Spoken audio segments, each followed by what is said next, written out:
Қайырлы күн, пайдалы кеңестер арнасының оқырмандары. Бүгін мен сіздерге бесік жырының балаға пайдасы жайлы айтатын боламын.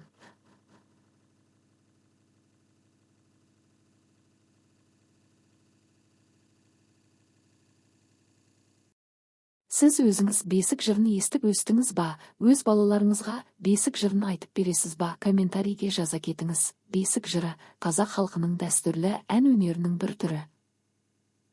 Баланы ұйықтатуға немесе тыныштандыруға арналған, әдетте баланың бесікте жатқан кезінде айтылатын ән. Бұл жырлардың негізгі мақсаты баланың тыныш ұйықтап, өсіп жетілуіне қолайлы жағдай жасау. Бесік жырының мәтінінде махаббат, жылулық, тыныштық және ата-ананың баласына деген қамқорлығы айқын көрінеді. Бесік жырының ерекшеліктері. Бірінші, бесік жырларының мәтінінде көбінесе баланың жақсы ұйықтауына, тыныштыққа және жақсы өсіп жетілуіне деген тілек, сондай-ақ ата-ананың баласына деген шексіз махаббаты мен қамқорлығы айтылады. Әдетте бесік жырының сөздері жұмсақ, әуезді, лирикалық сипатта болады. Екінші, әуендік ерекшелігі. Бесік жырының әуені әдетте баяу, тыныш, баланы ұйықтату немесе тыныштандыру мақсатында орындалады. Әуеннің қайталануы мен ырғақтың жұмсақтығы баланың тыныш ұйықтауына әсер етеді. Үшінші, құрамы мен құрылымы. Бесік жыры көбінесе қарапайым, жеңіл ырғақпен айтылатын өлеңдерден тұрады. Олардың мәтінінде баланың ұйықтауына немесе тыныштық табуына бағытталған сөздер мен тілек баяндалады. Мысалы, ата-ананың баласына жақсы арман тілеген сөздері баланың ертеңгі өмірі туралы қамқорлық білдіруі мүмкін. Төртінші, тарихы мен маңызы. Бесік жыры қазақ мәдениетінде өте көне заманнан келе жатқан дәстүр. Бұл жырлар баланы ұйықтату ғана емес, оның рухани дамуына да әсер етеді.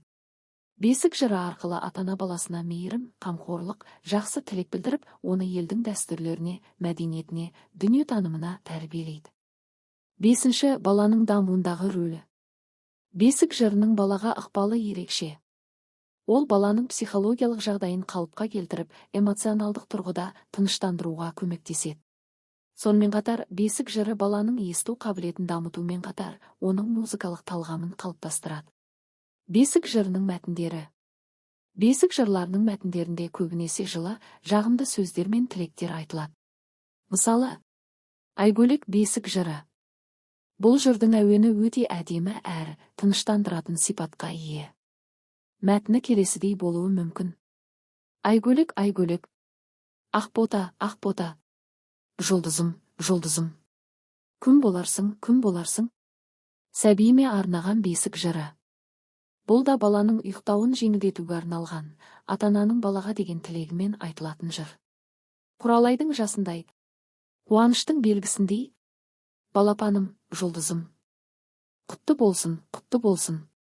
Бесік жырының тәрбиелік мәні. Бірінші, рухани тәрбиелеу. Бесік жыры арқылы балаға ата-ана өзінің мейірімін білдіреді. Баланың психологиясына оң әсер етеді. Екінші, мәдени мұра. Бесік жыры қазақ халқының мәдени мұрасы болып табылады. Бұл әндер ұрпақтан ұрпаққа беріліп, ұлттың дәстүрлерін сақтауға көмектеседі. Үшінші, тыныштық пен қамқорлық. Бесік жыры баланың тыныш ұйықтауына көмектеседі. Оның әні мен сөзі баланың жанына тыныштық береді. Бесік жыры қазақ халқының мәдениетінде маңызды орын алатын, баланы тәрбиелеуде, оның жан дүниесін тыныштандыруда маңызды рөл атқаратын ән түрі.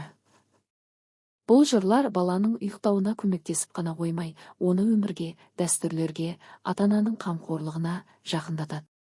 Бесік жырының әуені мен сөздері арқылы ата-аналар баласына жақсы тілек айтып, оған рухани демеу көрсетеді. Видеоны бесіктегі баласы бар аналарға және жас аналарға жіберіп бөлісе отырыңыз. Бесік жырының пайдасын біліп жүрсін, және де арнаға тіркеліп алыңыз. Алдағы уақытта тағы да пайдалы ақпараттармен бөлісетін боламын.